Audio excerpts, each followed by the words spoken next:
Today, I'll give you 4 pieces of boundary setting information that you'll wonder how you ever lived without. And be sure to stick around till the end of the video where I will tell you what to do when your boundaries are deliberately and maliciously broken by other people. If you don't know me, my name is Trevor. I'm a licensed therapist. I work with expats and digital nomads to foster emotional resilience and create deep, meaningful connection in their lives. If that sounds like something you could benefit from, go ahead below, schedule a free consultation. Let's begin with the basics. What is a boundary? A boundary is something we do with other people. It's something we communicate to other people to either stop something from continuing that we don't like or to distance ourselves from that thing that is happening. It could be something as simple as me saying to my partner, hey, would you be willing to turn down the volume a little bit? It's a bit loud for me. So today, like I said, I'm gonna give you 4 insights into boundaries and into boundary setting. When my clients put these to use, they inevitably end up feeling happier,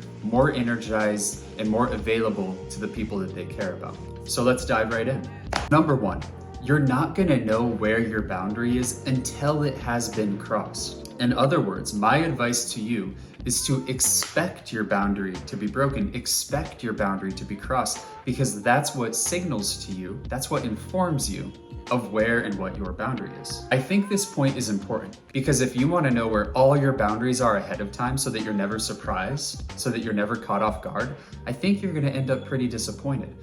Because life, as you move through life, you're going to get new information, and that new information will help inform you where your boundary happens to be on that given day and in that given dynamic and with that given person. So when a boundary of yours is crossed, a boundary that you were previously unaware of, don't beat yourself up about it. Which brings us to number 2. How can you know when your boundary has been crossed? When you start to sort of feel like you're becoming the type of person that you don't want to be, that's a pretty sure sign that your boundary has been crossed. In other words, when you're getting triggered and when the trigger is strong enough that you're finding it difficult to remain calm and content and in control of your thoughts and your feelings and your behaviors. So let's go back to the simple TV volume example. You might be sort of mildly aware that the volume is too much for you. You might be aware that you're starting to feel some level of annoyance or discomfort. This triggered state is evidence that your boundary is being crossed. Not in an overwhelming, huge, monumental way, but in a small way, in a way that you might want to attend to, which we'll get to next. So, number 3, what do you do when you recognize that your boundary is being crossed? Well, you may know that it's been crossed, but nobody else does. Until you share it, until you communicate it, nobody else has any idea that that's happened. For everybody else in the room, the TV volume might be completely fine, but you're starting to feel some disturbance, which means, of course, that it's up to you to inform others of where your boundary is or where your boundaries are. In other words, your boundaries are your responsibility. So, when you recognize that you're feeling a trigger, it's up to you to find a way to give voice to it. Don't worry, we'll have a more detailed video on that in the future. But for now, keep this in mind. This is really important, actually. Because the person didn't know where your boundary was beforehand, they don't know that they're breaking it. So they're not doing it maliciously. Therefore, I would encourage you to assume that it's an accident. That means that when you name your boundary, when you give voice to your boundary, all you're really doing is providing the other person with information that they didn't have before, because you didn't have it before. So the order of operations is something happens, you realize you're feeling triggered, disturbed, your boundaries being crossed.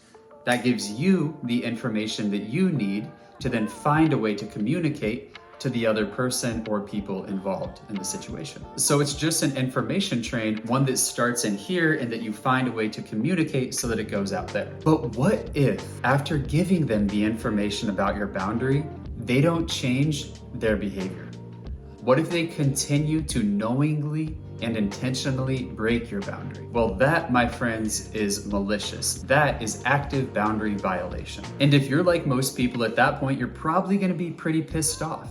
You're gonna feel pretty disrespected. You're probably gonna wanna have it out with them. But I'd encourage you not to. Instead of getting wrapped up in painful conflict, try this. Simply remind them of your boundary and let them know what you will do if they continue to ignore it, disrespect it, violate.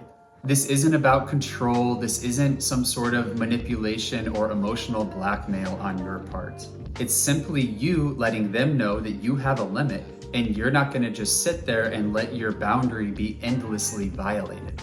So you asked your partner to turn the TV volume down and they ignored you, or even worse, they turned it up. In as non-reactive a way as possible, and yes, that is hard. Watch my video on triggers if you're more interested in learning how to manage that reactivity. But in as non-reactive way as possible, your task is to say something like, hey, like I said, can you turn the volume down a little bit? It's a bit loud for me. I don't want to ask again. And if you don't, then I'm gonna leave.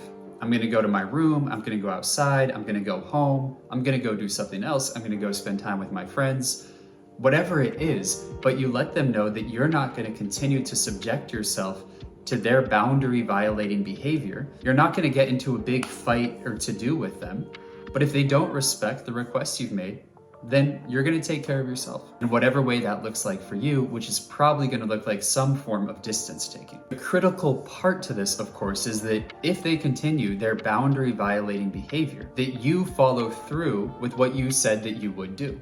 So if you said you would leave, it's imperative that you actually do leave, or else they won't take you seriously. So you're not trying to control them. You're just informing them of what does and doesn't work for you. And you're also informing them of what you will do if they knowingly continue to do the thing that doesn't work for you.